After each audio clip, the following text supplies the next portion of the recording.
ಮಾಜಿ ಮುಖ್ಯಮಂತ್ರಿ ಕಾಂಗ್ರೆಸ್ನ ಹಿರಿಯ ಮುತ್ಸದ್ದಿ ಎನ್ ಧರ್ಮಸಿಂಗ್ ಇನ್ನಿಲ್ಲ. ಕಲಬುರಗಿಯಲ್ಲಿ ಮಾಜಿ ಸಿಎಂ ಧರ್ಮಸಿಂಗ್ ಅವರ ಅಂತ್ಯ ಸಂಸ್ಕಾರಕ್ಕೆ ಸಿದ್ದತೆ ನಡೆಸಲಾಗ್ತಾ ಇದ್ದು, ಕಲಬುರಗಿ ನಗರ ಹೊರವಲಯದ ಆರ್ಯನ್ ಶಾಲೆಯ ಸಮೀಪ ಅಂತ್ಯ ಸಂಸ್ಕಾರಕ್ಕೆ ಕುಟುಂಬಸ್ಥರು ನಿರ್ಧಾರವನ್ನ ಕೈಗೊಂಡಿದ್ದಾರೆ. ಈ ಪ್ರಕಾರ ಅಲ್ಲೇ ಅಂತ್ಯ ಸಂಸ್ಕಾರ ಮಾಡೋದಕ್ಕೆ ಈಗ ಸಿದ್ದತೆ ನಡೆಸಲಾಗ್ತಾ ಇದೆ. ಜೆಸಿಬಿಯಿಂದ ಈಗ ಸ್ಥಳ ಸ್ವಚ್ಛಗೊಳಿಸುವಂತಹ ಕಾರ್ಯ ಆರಂಭವಾಗಿದೆ. ಕುಟುಂಬಸ್ಥರ ನಿರ್ಧಾರದಂತೆ ಅಲ್ಲೇ ಅಂತ್ಯ ಸಂಸ್ಕಾರ ಮಾಡೋದಕ್ಕೆ ತೀರ್ಮಾನವನ್ನ ಕೈಗೊಳ್ಳಲಾಗಿದ್ದು, ಕಲಬುರಗಿ ಜಿಲ್ಲಾಧಿಕಾರಿ ಹಾಗೂ ಎಸ್ಪಿ ಕೂಡ ಸ್ಥಳ ಪರಿಶೀಲನೆ ನಡೆಸಿದ್ದಾರೆ. ಜೆಸಿಬಿಯಿಂದ ಈಗ ಕಲಬುರಗಿಯಲ್ಲಿ ಸ್ವಚ್ಛಗೊಳಿಸುವಂತಹ ಕೆಲಸ ನಡೀತಾ ಇದೆ. ಕಲಬುರಗಿ ನಗರ ಹೊರವಲಯದ ಆರ್ಯನ್ ಶಾಲೆಯ ಸಮೀಪ ಎನ್ ಧರ್ಮಸಿಂಗ್ ಅವರ ಅಂತ್ಯ ಸಂಸ್ಕಾರಕ್ಕೆ ಈಗ ಸಿದ್ದತೆಯನ್ನ ಮಾಡಿಕೊಳ್ಳಲಾಗ್ತಾ ಇದೆ. ಕುಟುಂಬಸ್ಥರ ನಿರ್ಧಾರದಂತೆ ಅಲ್ಲೇ ಅಂತ್ಯ ಸಂಸ್ಕಾರ ಮಾಡೋದಕ್ಕೆ ಈಗ ತಯಾರಿ ನಡೆಸಲಾಗ್ತಾ ಇದ್ದು, ಜೆಸಿಬಿ ಆಗಮಿಸಿ ಸ್ಥಳ ಸ್ವಚ್ಛಗೊಳಿಸುವಂತಹ ಕೆಲಸ ಈಗ ನಡೀತಾ ಇದೆ. ಕಲಬುರಗಿ ಜಿಲ್ಲಾಧಿಕಾರಿ ಹಾಗೂ ಎಸ್ಪಿಯಿಂದ ಕೂಡ ಸ್ಥಳ ಪರಿಶೀಲನೆ ನಡೆಸಲಾಗ್ತಾ ಇದೆ. ಮಾಜಿ ಮುಖ್ಯಮಂತ್ರಿ ಕಾಂಗ್ರೆಸ್ನ ಹಿರಿಯ ಮುತ್ಸದ್ದಿ ಎನ್ ಧರ್ಮಸಿಂಗ್ ಇವತ್ತು ನಿಧನರಾಗಿದ್ದಾರೆ. 80 ವರ್ಷ ವಯಸ್ಸಿನವರು ತೀವ್ರ ಹೃದಯಾಘಾತದಿಂದ ನಿಧನರಾಗಿದ್ದಾರೆ. ನಗರದ ಎಂಎಸ್ ರಾಮಯ್ಯ ಆಸ್ಪತ್ರೆಗೆ ದಾಖಲಾಗಿದ್ದ ಅವರಿಗೆ ತೀವ್ರ ಹೃದಯಾಘಾತವಾಗಿ ಕೊನೆಯುಸಿರೆಳೆದಿರುವಂತಹ ಕುಟುಂಬದ ಮೂಲಗಳು ತಿಳಿಸಿವೆ. ಈಗ ಅಂತ್ಯ ಸಂಸ್ಕಾರಕ್ಕೆ ಸಂಬಂಧಪಟ್ಟಂತಹ ಸಿದ್ದತೆಯನ್ನ ಮಾಡಿಕೊಳ್ಳಲಾಗ್ತಾ ಇದ್ದು, ಕಲಬುರಗಿಯ ಆರ್ಯನ್ ಶಾಲೆಯ ಸಮೀಪ ಈಗ ಸಿದ್ದತೆಯನ್ನು ನಡೆಸಲಾಗ್ತಾ ಇದೆ.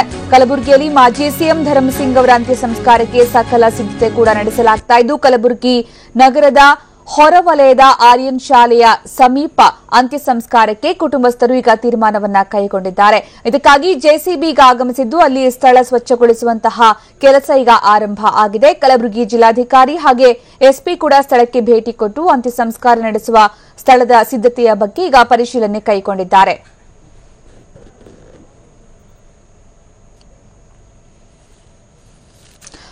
ಧರ್ಮಸಿಂಗ್ ಅವರ ಅಂತ್ಯ ಸಂಸ್ಕಾರ ಇಲ್ಲಿ ನಡೆಸಬೇಕು ಅನ್ನೋದ್ರ ಬಗ್ಗೆ ಸ್ವಲ್ಪ ಗೊಂದಲ ಇತ್ತು. ಕಲಬುರಗಿಯಲ್ಲಿ ನಡೆಸಬೇಕಾ ಅಥವಾ ಕಲಬುರಗಿಯ ಅವರ ಮನೆಯ ಸಮೀಪ ನಡೆಸಬೇಕಾ ಅಥವಾ ಜೇವರ್ಗಿಯಲ್ಲಿ ನಡೆಸಬೇಕಾ ಅನ್ನುವಂತಹ ವಿಚಾರವಾಗಿ ಈಗ ಕುಟುಂಬಸ್ಥರು ತೀರ್ಮಾನವನ್ನ ಕೈಗೊಂಡಿದ್ದು, ಮಾಜಿ ಸಿಎಂ ಧರ್ಮಸಿಂಗ್ ಅವರ ಅಂತ್ಯ ಸಂಸ್ಕಾರ ಕಲಬುರಗಿ ನಗರ ಹೊರವಲಯದ ಆರ್ಯನ್ ಶಾಲೆಯ ಸಮೀಪ ಅಂತ ತೀರ್ಮಾನವನ್ನ ಕೈಗೊಂಡಿದ್ದಾರೆ. ಅಲ್ಲಿ ಅಂತ್ಯ ಸಂಸ್ಕಾರಕ್ಕೆ ಎಲ್ಲ ಸಿದ್ದತೆಯನ್ನ ಮಾಡಿಕೊಳ್ಳಲಾಗ್ತದೆ. ನಾವೀಗ ನೋಡಬಹುದು, ಒಂದು ಕಡೆಗೆ ಅಂತ್ಯ ಸಂಸ್ಕಾರಕ್ಕೆ ಜಿಲ್ಲಾಡಳಿತ ಸಿದ್ದತೆಯನ್ನ ಮಾಡಿಕೊಳ್ತಾ ಇರೋದು, ಇನ್ನೊಂದು ಕಡೆಗೆ ಮಾಜಿ ಮುಖ್ಯಮಂತ್ರಿ ಧರ್ಮಸಿಂಗ್ ಅವರ ಅಂತಿಮ ದರ್ಶನ ಪಡೆಯೋದಕ್ಕೆ ನಾಯಕರೆಲ್ಲ ಆಗಮಿಸಿರೋದು. ಸಚಿವ ಕೃಷ್ಣ ಭೈರೇಗೌಡ ಕೂಡ ಆಗಮಿಸಿದ್ದಾರೆ. ಇನ್ನೂ ಕೂಡ ಹಲವು ನಾಯಕರು ಆಗಮಿಸಿ ಸಂತಾಪ ಸೂಚಿಸುತ್ತಾ ಇದ್ದಾರೆ. 1936ರ ಡಿಸೆಂಬರ್ 25ರಂದು ಗುಲ್ಬರ್ಗದ ಜೇವರ್ಗಿಯ ನೆಲೋಗಿಯಲ್ಲಿ ಧರ್ಮಸಿಂಗ್ ಅವರ ಜನನ ಆಯಿತು. ಅವರಿಗೆ ಈಗ 80 ವರ್ಷ ವಯಸ್ಸಾಗಿತ್ತು. ಇವತ್ತು ತೀವ್ರ ಹೃದಯಾಘಾತಕ್ಕೊಳಗಾಗಿ ಎನ್ ಧರ್ಮಸಿಂಗ್ ವಿಧಿವಶರಾಗಿದ್ದಾರೆ.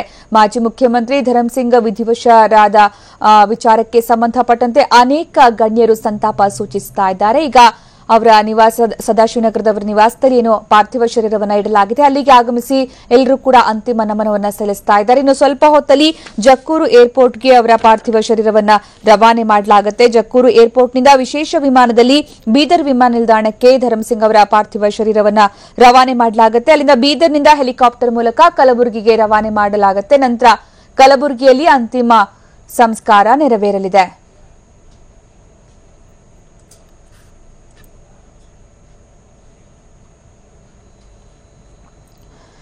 ಬೆಂಗಳೂರಲ್ಲಿ ಮಾಜಿ ಸಿಎಂ 80 ವರ್ಷದ ಎನ್ ಧರ್ಮಸಿಂಗ್ ನಿಧನರಾದ ಹಿನ್ನೆಲೆಯಲ್ಲಿ ಸಂಜೆ 5 ಗಂಟೆಗೆ ಎನ್ ಧರ್ಮಸಿಂಗ್ ಅವರ ಪಾರ್ಥಿವ ಶರೀರವನ್ನ ಜಕ್ಕೂರು ಏರ್ಪೋರ್ಟ್ಗೆ ರವಾನೆ ಮಾಡಲಾಗುತ್ತೆ. ಜಕ್ಕೂರು ಏರ್ಪೋರ್ಟ್ನಿಂದ ವಿಶೇಷ ವಿಮಾನದಲ್ಲಿ ಬೀದರ್ ವಿಮಾನ ನಿಲ್ದಾಣಕ್ಕೆ ರವಾನೆ ಮಾಡಲಾಗುತ್ತೆ. ಬೀದರ್ನಿಂದ ಹೆಲಿಕಾಪ್ಟರ್ ಮೂಲಕ ಕಲಬುರಗಿಗೆ ರವಾನೆ ಮಾಡಲಾಗುತ್ತೆ. ಕಲಬುರಗಿ ಅಥವಾ ನೆಲೋಗಿಯಲ್ಲಿ ಅಂತ್ಯ ಸಂಸ್ಕಾರ ಅಂತ ಗೊಂದಲ ಇತ್ತು. ಆದರೆ ಈಗ ಕಲಬುರಗಿ ಹೊರವಲಯದ ಆರ್ಯನ್ ಶಾಲೆಯ ಸಮೀಪ ಅಂತಿಮ ಸಂಸ್ಕಾರ ನೆರವೇರಿಸೋದಕ್ಕೆ ಈಗ ಕುಟುಂಬಸ್ಥರು ತೀರ್ಮಾನವನ್ನ ಕೈಗೊಂಡಿದ್ದು, ಆ ಪ್ರಕಾರ ಅಲ್ಲಿ ಸಿದ್ದತೆ ಕೂಡ ನಡೀತಾ ಇದೆ. ಕಲಬುರಗಿ ಜಿಲ್ಲೆಯ ಜೇವರ್ಗಿ ತಾಲೂಕಿನ ನೆಲೋಗಿ ಗ್ರಾಮದಲ್ಲಿ ಅಂತ್ಯ ಸಂಸ್ಕಾರ ನಡೆಸಬೇಕು ಅನ್ನುವಂತಹ ಒತ್ತಾಯ ಅವರ ಕಾರ್ಯಕರ್ತರದ್ದಾಗಿತ್ತು, ಹಾಗೆ ಅಭಿಮಾನಿಗಳದ್ದಾಗಿತ್ತು, ಹಾಗೆ ಊರಿನ ಜನತೆಯದ್ದಾಗಿತ್ತು. ಆದರೆ ಕುಟುಂಬಸ್ಥರು ಈಗ ತೀರ್ಮಾನವನ್ನು ಕೈಗೊಂಡಿರುವುದು ಕಲಬುರಗಿಯ ಆರ್ಯನ್ ಶಾಲೆಯ ಸಮೀಪದ ಸ್ಥಳದಲ್ಲಿ ಅಂತ್ಯ ಸಂಸ್ಕಾರ ನಡೆಸಬೇಕು ಅಂತ. ಈಗ ಅದಕ್ಕೋಸ್ಕರ ಸ್ಥಳ ಸ್ವಚ್ಛತಾ ಕಾರ್ಯ ಕೂಡ ನಡೀತಾ ಇದೆ. ನಾವೀಗ ಜೆಸಿಬಿಯಲ್ಲಿ ಸ್ವಚ್ಛತೆ ಮಾಡ್ತಾ ಇರುವಂತಹ ಒಂದು ದೃಶ್ಯವನ್ನು ಕೂಡ ನೋಡಬಹುದು. ಒಂದು ಕಡೆಗೆ, ಇನ್ನೊಂದು ಕಡೆಗೆ ಪಾರ್ಥಿವ ಶರೀರದ ಅಂತಿಮ ದರ್ಶನ ಪಡೆಯೋದಕ್ಕೆ ಗಣ್ಯರು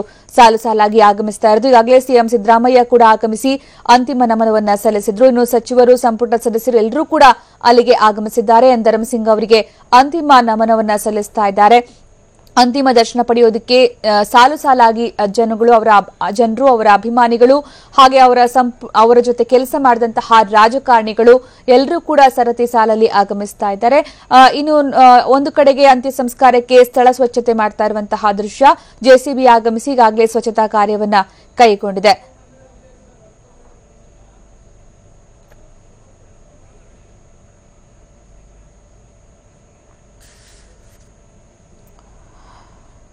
ಇನ್ನು ಸ್ವಲ್ಪ ಹೊತ್ತಲ್ಲಿ ಎನ್ ಧರ್ಮಸಿಂಗ್ ಅವರ ಪಾರ್ಥಿವ ಶರೀರವನ್ನ ಜಕ್ಕೂರು ಏರ್ಪೋರ್ಟ್ ಮೂಲಕ ಕಲಬುರಗಿಗೆ ರವಾನೆ ಮಾಡಲಾಗುತ್ತೆ. ಈ ಬಗ್ಗೆ ಹೆಚ್ಚಿನ ಮಾಹಿತಿ ನೀಡೋದಕ್ಕೆ ನಮ್ಮ ಪ್ರತಿನಿಧಿ ಮಧುಸೂದನ್ ಈಗ ನಮ್ಮ ಜೊತೆಗೆ ಸಂಪರ್ಕದಲ್ಲಿದ್ದಾರೆ. ಮಧುಸೂದನ್, ಈಗ ಎಷ್ಟು ಹೊತ್ತಿಗೆ ಪಾರ್ಥಿವ ಶರೀರವನ್ನ ಜಕ್ಕೂರಿಗೆ ರವಾನೆ ಮಾಡಲಾಗುತ್ತೆ ಮತ್ತೆ ಅಲ್ಲಿಂದ ಯಾವ ರೀತಿ ಅಂತ್ಯ ಸಂಸ್ಕಾರ ನಡೆಸುವಂತಹ ಸ್ಥಳಕ್ಕೆ ತೆಗೆದುಕೊಂಡು ಹೋಗಲಾಗುತ್ತೆ?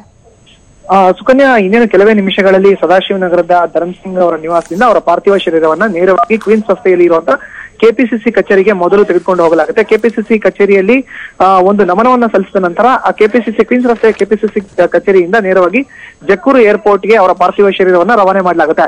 ಜಕ್ಕೂರು ಏರ್ಪೋರ್ಟ್ ನಿಂದ ನೇರವಾಗಿ ಬೀದರ್ಗೆ ಅವರ ಪಾರ್ಥಿವ ಶರೀರವನ್ನ ವಿಶೇಷ ವಿಮಾನದ ಮೂಲಕ ಕಳುಹಿಸಿಕೊಡಲಾಗುತ್ತೆ.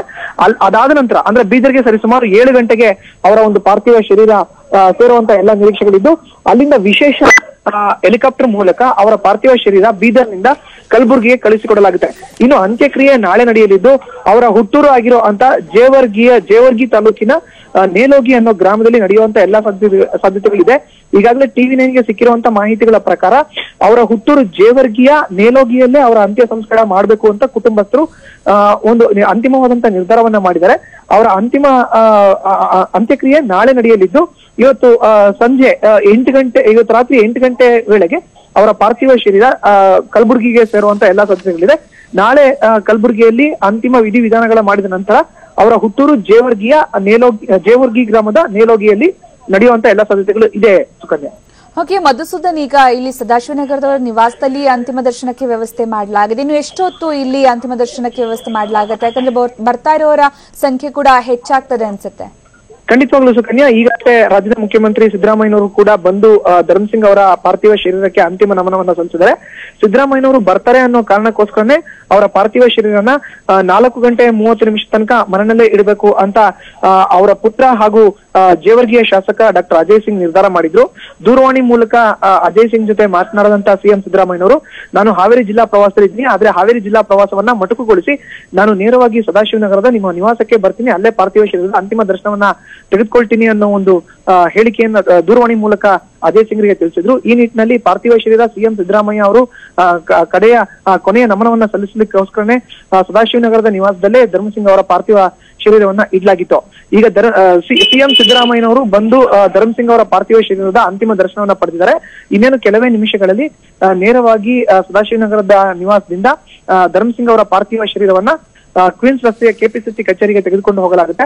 ಅದಾದ ನಂತರ ಕೆಪಿಸಿಸಿ ಕಚೇರಿಯಿಂದ ನೇರವಾಗಿ ಜಕ್ಕೂರು ಏರೋಡ್ರಮ್ಗೆ ಅವರ ಪಾರ್ಥಿವ ಶರೀರವನ್ನು ರವಾನೆ ಮಾಡಿ ಸರಿಸುಮಾರು 5 ಗಂಟೆ 15 ನಿಮಿಷಕ್ಕೆ ವಿಶೇಷ ವಿಮಾನದ ಮೂಲಕ ಬೀದರ್ಗೆ ಅವರ ಪಾರ್ಥಿವ ಶರೀರವನ್ನ ಕಳುಹಿಸಿಕೊಡಲಾಗುತ್ತೆ.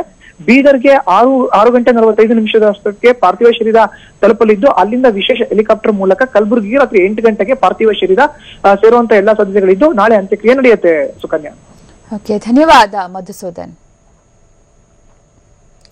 ಈಗ ಸದ್ಯ ಸದಾಶಿವನಗರದ ಅವರ ನಿವಾಸದಲ್ಲಿ ಅಂತಿಮ ದರ್ಶನಕ್ಕೆ ವ್ಯವಸ್ಥೆ ಮಾಡಲಾಗಿತ್ತು. ಗಣ್ಯಾತಿ ಗಣ್ಯರೆಲ್ಲರೂ ಕೂಡ ಆಗಮಿಸಿ ಅಂತಿಮ ನಮನವನ್ನ ಸಲ್ಲಿಸ್ತಾ ಇದ್ದಾರೆ. ಈಗಾಗಲೇ ಸಿಎಂ ಸಿದ್ದರಾಮಯ್ಯ ಕೂಡ ಆಗಮಿಸಿದ್ರು, ಅವರು ಕೂಡ ಅಂತಿಮ ದರ್ಶನವನ್ನ ಪಡ್ಕೊಂಡ್ರು. ಇನ್ನು ಅಂತ್ಯ ಸಂಸ್ಕಾರಕ್ಕೆ ಒಂದು ಕಡೆಗೆ ಸ್ಥಳವನ್ನ ಸ್ವಚ್ಛಗೊಳಿಸ್ತಾ ಇರುವಂತಹ ದೃಶ್ಯ, ಅಂದ್ರೆ ಕಲಬುರಗಿಯ ಹೊರವಲಯದ ಆರ್ಯನ್ ಶಾಲೆಯ ಸಮೀಪ ಅಂತ್ಯ ಸಂಸ್ಕಾರಕ್ಕೆ ಈಗ ಕುಟುಂಬಸ್ಥರು ನಿರ್ಧಾರವನ್ನ ಕೈಗೊಂಡಿದ್ದಾರೆ. ಹೀಗಾಗಿ ಅಲ್ಲಿ ಜಿಲ್ಲಾಡಳಿತ ಎಲ್ಲ ರೀತಿಯ ಸಿದ್ಧತೆಯನ್ನ ನಡೆಸ್ತಾ ಇದೆ.